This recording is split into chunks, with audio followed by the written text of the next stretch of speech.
Hello दोस्तों, जय हिंद, वंदे मातरम आप सभी को। तो मैं आप सभी के बीच में आ चुका हूँ। एमपी पुलिस कांस्टेबल 2025 1 नवंबर का फर्स्ट शिफ्ट लेके एकदम शानदार और लाजवाब क्वेश्चन के साथ में वही क्वेश्चन लेकर आए हैं जो क्वेश्चन एग्जाम में आए हुए थे। तो ये वीडियो उन सभी के लिए एकदम फायदा होने वाली है जो जिनका एग्जाम आने वाले शिफ्टों में होने वाला है दोस्त।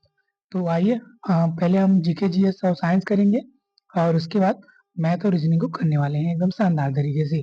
तो आइए हमारे साथ आप सभी जुड़े रहिए और अंत तक हमारे साथ वीडियो को देखिए। चलिए शुरू करेंगे आज के पहले क्वेश्चन से।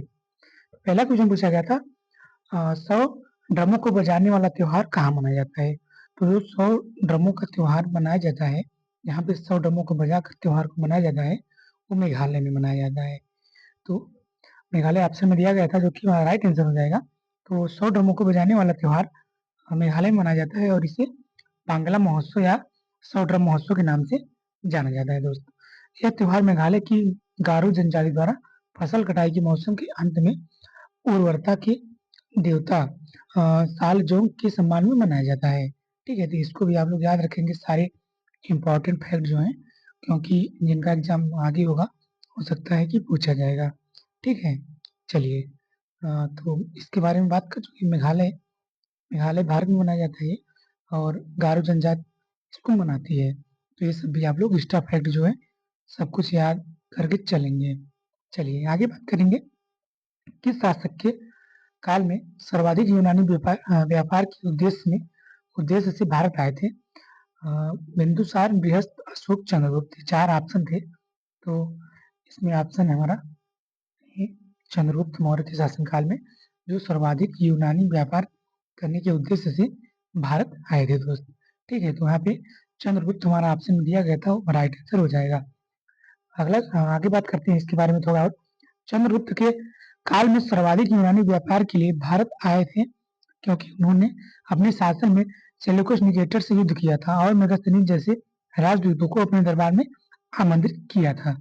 ठीक है, तो जो मेगास्थनीज था ये आपसे पूछता है कि किसके शासनकाल में भारत आया था, तो बता देना कि चंद्रगुप्त मौर्य के शासनकाल में भारत आया था। ठीक है दोस्त, चलिए और बात करेंगे चंद्रगुप्त मौर्य। इन्होंने सेल्यूकस निकेटर को हराया था और इसके बाद मेगास्थनीज और यूनानी राजदूत उनके दरबार में आए थे दोस्त। ठीक है, चलिए आगे बात करते हैं। क्वेश्चन नंबर 3 है, कौन सी रात ऑक्सीजन के साथ सर्वाधिक क्रिया करेगी। तो ये ऑप्शन में था, शायद 3 ही ऑप्शन है, तो पोटेशियम उसमें था, तो आपका राइट आंसर हो जाएगा पोटेशियम। ठीक है, तो पोटेशियम जो है ऑक्सीजन के साथ सर्वाधिक क्रिया करती है। चलिए आगे बात करेंगे। अगला क्वेश्चन है, भीमगढ़ बांध किस नदी पर स्थित है। तो बात हो रही है भीमगढ़ बांध के बारे में जो कि बैनगंगा नदी पर स्थित है दोस्त। ठीक है, चलिए बात कर लेते हैं इसके बारे में थोड़ा डीप से। तो भीमगढ़ बांध बैनगंगा नदी पर स्थित है। यह मध्य प्रदेश के सिवनी जिले के छपारा के पास बना हुआ है और इसे संजय सरोवर बांध के नाम से भी जाना जाता है दोस्त। तो संजय सरोवर ये भी नाम आप याद रखेंगे। यह एशिया का सबसे बड़ा मिट्टी का बांध है। तो ये जो मैं हेडलाइन कर रहा हूँ उसको आप लोग अंडरलाइन कर रहा हूँ, उसको आप लोग थोड़ा अपने दिमाग में लेकर चलना है। ठीक है, नदी बैनगंगा इसके बारे में आप चर्चा कर चुके हैं। तो एशिया का सबसे बड़ा मिट्टी का बांध है ये। ठीक है दोस्त, चलिए तो वीडियो में आगे बढ़ेंगे और आगे बढ़ने से पहले आप सभी की रिक्वेस्ट है, कृपया वीडियो को लाइक करके चैनल को सब्सक्राइब जरूर कर लेंगे आप सभी भाई, क्योंकि यहाँ पे 100% रियल एनालिसिस होता है और यूट्यूबर्स की तरह नहीं है कि कहीं से भी क्वेश्चन उठा के डाल दिए अपने फायदे के लिए। यहाँ अपने फायदे के लिए वीडियो नहीं बनाया जा रहा है, इस बात को मैं स्पष्ट रूप से कहना चाहता हूँ आप सभी से। ठीक है, तो बने रहिए। आगे मैं मैथ्स के बारे में और रीजनिंग के बारे में एकदम आपको हूबहू क्वेश्चन बताने वाला हूँ। ठीक है, चलिए अगला है हमारा, उदिता योजना किस क्षेत्र से संबंधित है। तो जो उदिता योजना है ये महिला बाल विकास से संबंधित है। बात करते हैं अगर उदिता योजना के बारे में, तो ये योजना महिला एवं बाल विकास क्षेत्र से संबंधित है, विशेष रूप से किशोरी बालिकाओं के स्वास्थ्य और पोषण के लिए। ठीक है, योजना का मुख्य उद्देश्य क्या है। तो योजना का मुख्य उद्देश्य है मासिक धर्म की स्वच्छता को बढ़ावा देना। ठीक है, और पोषण और स्वास्थ्य संबंधी जागरूकता बढ़ाना और किशोरियों को उनके एवं स्वास्थ्य के बारे में शिक्षित करना इसका उद्देश्य है दोस्त। चलिए आगे बात करते हैं। अगला क्वेश्चन हमारा होगा ग्राम उदय योजना कब शुरू की गई थी? तो ग्राम उदय योजना आपकी 2000 में शुरू हुई थी। ठीक है, प्रधानमंत्री ग्राम उदय योजना 2000 में शुरू की गई थी। ठीक है, चलिए इसका उद्देश्य ग्रामीण क्षेत्रों में बुनियादी सुविधाओं को बेहतर बनाना था। ठीक है, तो याद रखेंगे इसका उद्देश्य भी पूछा जाता है आप सभी से। चलिए आगे बात करते हैं। धमोनी का उर्स किस संत की मजार पर लगता है? तो जो धमोनी का उर्स है ये मस्तान साहली के मजार पर लगता है दोस्त। चलिए, तो धमोनी का उर्स मध्य प्रदेश के सागर जिले में मस्तान शाह की वली की मजार पर लगता है। ठीक है, मध्य प्रदेश एमपी जीके से क्वेश्चन पूछा गया है। अच्छा खासा क्वेश्चन पूछा जा रहा है एमपी जीके से, 4-5 क्वेश्चन 6 क्वेश्चन। ठीक है, तो आप लोग एमपी जी को एक बार अच्छे से पढ़ के जाएंगे अपना एग्जाम देने। अगला हमारा है यह एक वार्षिक मेला है, मतलब एक वर्ष में एक बार लगता है, जो हर साल अप्रैल मई के महीने में आयोजन किया जाता है इसका। ठीक है दोस्तों, चलिए तो इसके बारे में बात कर चुके हैं। बात करते हैं क्वेश्चन नंबर 8 के बारे में। मध्य प्रदेश में किस नदी घाटी परियोजना से सर्वाधिक सिंचाई होती है? तो जो नर्मदा घाटी परियोजना है इससे एमपी में सर्वाधिक आपका सिंचाई होती है। ठीक है, चलिए अगला है मध्य प्रदेश में नर्मदा घाटी परियोजना से सबसे अधिक सिंचाई होती है। इस परियोजना के अंतर्गत नर्मदा नदी पर कई बड़े बांध बनाए गए हैं। इसमें सरदार सरोवर बांध और नर्मदा सागर बांध शामिल है। ठीक है, तो इसको भी आप लोग याद रखेंगे। जितनी इंपॉर्टेंट है मैं अंडरलाइन कर रहा हूँ दोस्त। ठीक है, आप लोग नोट कर सकते हैं इसको। आगे बात करेंगे। 2022 से 24 के मध्य आईएमएफ की उप निदेशक भारतीय महिला कौन थी? तो ये गीता गोपीनाथ थी। ठीक है, गीता गोपीनाथ, जो कि आपका राइट आंसर हो जाएगा। इन्होंने मतलब 2022 से 24 के मध्य आईएमएफ की उप निदेशक गीता गोपीनाथ जो थी, उन्होंने 21 जनवरी 2022 से 31 अगस्त 2025 तक अपना कार्यभार संभाला था, यानी कि वो पद पर थे। और इस दौरान वह आईएमएफ की प्रथम उप प्रबंधन निदेशक बन गई थी। ठीक है, चलिए कार्यकाल इनका अगस्त 2025 तक था। चलिए अगला है पीएम स्वनिधि योजना का उद्देश्य क्या था? तो पीएम स्वनिधि योजना का उद्देश्य क्या था? लोन लेना था, जो कि जो सड़क के किनारे ठेला लगाते हैं उनको लोन दिया जाता था। तो इसके बारे में जानते हैं। तो पीएम स्वनिधि योजना का मुख्य उद्देश्य कोविड-19 महामारी से प्रभावित छोटे सड़क विक्रेताओं को बिना किसी गारंटी के आसान और किफायती कार्यशैली पूंजी ऋण प्रदान करना था। ठीक है, ताकि वे अपना व्यवसाय फिर से शुरू कर सके। इसके अतिरिक्त योजना के अन्य उद्देश्य हैं नियमित पुनर्भुगतान और प्रोत्साहित करने के लिए ब्याज सब्सिडी भी देना था, डिजिटल लेनदेन को बढ़ावा देना और स्ट्रीट विक्रेताओं को आर्थिक रूप से आत्मनिर्भर बनाना था। ठीक है दोस्तों, चलिए आगे बात कर लेते हैं। मानव शरीर का पीएच मान। तो मानव शरीर का पूछे या तो रक्त का पूछे तो ये 7.35, जो कि आपसे मेरा हमारा राइट आंसर हो जाएगा। तो बात करते हैं इसके बारे में। तो मानव शरीर का सामान्य पीएच मान 7.35 से लेकर 7.45 के बीच होता है, जो कि थोड़ा क्षारीय होता है और इस सीमा से थोड़ा भी बदलाव गंभीर परिणाम दे सकता है। ठीक है दोस्तों, चलिए आगे बात कर लेते हैं। पोलियो का टीका किस प्रकार होता है? तो पोलियो का टीका साइंस से क्वेश्चन पूछा गया है। तो 4 ऑप्शन इस प्रकार से दिए थे। तो ये जीवित दुर्लभ टीका होता है जो पोलियो का होता है। तो वहाँ पे ये वाला सही हो जाएगा, जीवित दुर्बलीकृत टीका। ठीक है, जो ऑप्शन दिया गया था राइट आंसर हो जाएगा।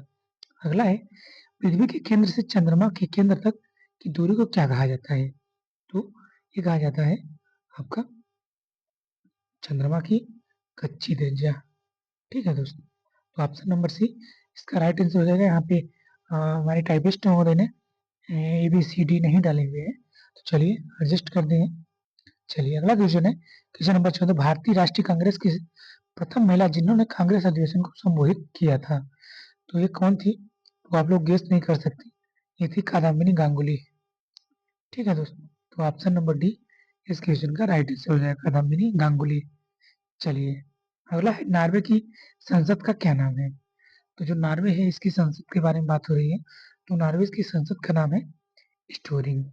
ठीक है दोस्तों, तो ये थे जीएस के जितने भी क्वेश्चन आप सभी के मैं करा दिया हूँ।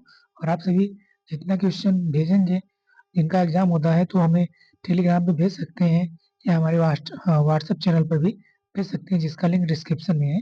आइए बात करते हैं मैथ। मोस्ट इम्पॉर्टेंट क्वेश्चन है मैथ और रीजनिंग, जहाँ से हमारे 70 लगभग 70% का आपका एवरेज है। 70% क्वेश्चन यहाँ से पूछे जाते हैं लगभग। तो आइए जान लेते हैं। तो डिस्काउंट से एक क्वेश्चन पूछा गया था, पिरामिड से 2 क्वेश्चन पूछा जा रहा है बार बार। 30 की पहली शिफ्ट में भी पिरामिड के क्वेश्चन आए थे, तो आप लोग पिरामिड को अपना पढ़ के जाइए बेहतरीन तरीके से। ठीक है, आगे मैं क्वेश्चन दिखाने वाला भी हूँ कि किस प्रकार से क्वेश्चन पूछे गए हैं। चलिए, खोखला बेलन से करके एक क्वेश्चन पूछा गया था। ठीक है, शंकु और अर्धगोला को मिला के एक क्वेश्चन पूछा गया था। प्रॉफिट लॉस, ठीक है, एवरेज से एक क्वेश्चन पूछा गया था। ठीक है दोस्तों, एवरेज यानी कि हर जो मैथ के चैप्टर है पूरा कवर करके क्वेश्चन पूछा जा रहा है। ठीक है, चलिए, आपके एज से क्वेश्चन पूछे गए हैं 2 क्वेश्चन, और सम चतुर्भुज से एक क्वेश्चन पूछा गया है, पाइप और टंकी से एक क्वेश्चन, स्क्वायर रूट से 2 क्वेश्चन पूछा गया है, नंबर सिस्टम से भी 2 क्वेश्चन पूछा गया है। ठीक है, पाई चार्ट, ये इसको भी देख लीजिए, पाई चार्ट से भी क्वेश्चन पूछा गया है एक क्वेश्चन। ठीक है, चलिए यहाँ देख लेते हैं कि ऐसे क्वेश्चन पूछे गए थे। तो संघ को बीच से काट दिया जाता है और कटे हुए भाग की ऊंचाई बिना कटे हुए दूसरे भाग की 3 गुनी है, तो दोनों के आयतन का अनुपात, ऐसे क्वेश्चन पूछा गया था। ये पूछा गया था 10, 15, 20 और 30 का माध्य कितना होगा। तो ये तो आसान क्वेश्चन है, आप सभी करके आए होंगे। औसत आयु से क्वेश्चन पूछा गया था। और एक क्वेश्चन पूछा गया, पतंग का बिकम 16 सेंटीमीटर है और लंबाई 32 सेंटीमीटर है, तो इसका क्षेत्रफल क्या होगा। तो ऐसा क्वेश्चन पूछा गया था। और एक क्वेश्चन पूछा गया, त्रिभुज 3, 4, 5 और 6, 8, 10 ऐसे करके क्वेश्चन पूछा गया था। तो ये लगता है टाइपिंग में कुछ मिस्टेक हुआ है। तो तो आप देख सकते हैं कि किस प्रकार के क्वेश्चन आपके एग्जाम में पूछे गए हैं। तो जो ऊपर मैं चैप्टर्स बताया हूँ आप सभी को, उन चैप्टर्स को आप लोग, जो चैप्टर आपका वीक है उसको आप लोग एकदम तैयार करके जाएंगे। ठीक है, आइए बात कर लेते हैं रीजनिंग के बारे में। तो रीजनिंग जो कि जो चैप्टर से ज्यादा क्वेश्चन पूछे जा रहे हैं, आपको उनको एक बार फिर से रिवीजन करके जाना है। ठीक है, चाहे आपका कभी भी एग्जाम हो। तो ये कोडिंग डिकोडिंग, तो इससे आपका 3 से 4 क्वेश्चन पूछा गया है, देख लीजिए। एनालॉजी से एक क्वेश्चन, ब्लड रिलेशन से आपका 3 से 4 क्वेश्चन, जहां से ज्यादा क्वेश्चन पूछे जा रहे हैं उसको आपको कवर करके ही जाना है। डायरेक्शन से 3-4 क्वेश्चन पूछा जा रहा है, क्लॉक कैलेंडर से एक एक क्वेश्चन। ठीक है, और बात करते हैं मिसिंग नंबर से 1 से 2 क्वेश्चन पूछे गए थे। कार्यवाही कार्यवाही और कारण प्रभाव से क्वेश्चन, आकृति पूर्ण से 2 क्वेश्चन, दर्पण से भी 1 से 2 क्वेश्चन पूछे जा रहे हैं। फिगर सीरीज जो होता है, ऐसे करके फिगर बनता है, तो उससे भी आपके पूछा गया था एग्जाम में। और ये सीरीज पूछा गया 10, 20, 30, तो आगे क्या होगा। ठीक है, चलिए, तो लेवल को हम हार्ड नहीं कर सकते हैं, लेवल एक मॉडरेट लेवल है, थोड़े से क्वेश्चन तो हार्ड आते ही है। तो 2-4 क्वेश्चन तो हार्ड आते हैं एग्जाम में। चलिए, तो ये देख लीजिए, आप रीजनिंग में ऐसे क्वेश्चन पूछा गया था, इसका डिफरेंस पूछा गया था।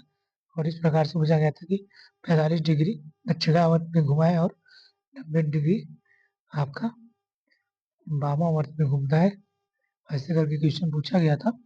तो आप लोग देख लीजिए, आप अपने को जांच लीजिए किस प्रकार से क्वेश्चन पूछा गया है दोस्त। ठीक है, तो चलिए, आज के क्वेश्चन समाप्त होते हैं। थोड़े से कम क्वेश्चन मिल पाए थे, तो जितने भी क्वेश्चन है एकदम शानदार लाजवाब क्वेश्चन थे। तो आप सभी को वीडियो देखने के लिए बहुत बहुत धन्यवाद यहाँ तक। तो अगर यहाँ तक आ गए हैं तो वीडियो को लाइक जरूर कर दीजिएगा और कमेंट में बताइएगा कि वीडियो कैसी लगी, और चैनल को सब्सक्राइब साथ ही साथ करके बेल आइकन को भी दबा दीजिएगा। ठीक है दोस्त, चलिए, तो जय हिंद, वंदे मातरम।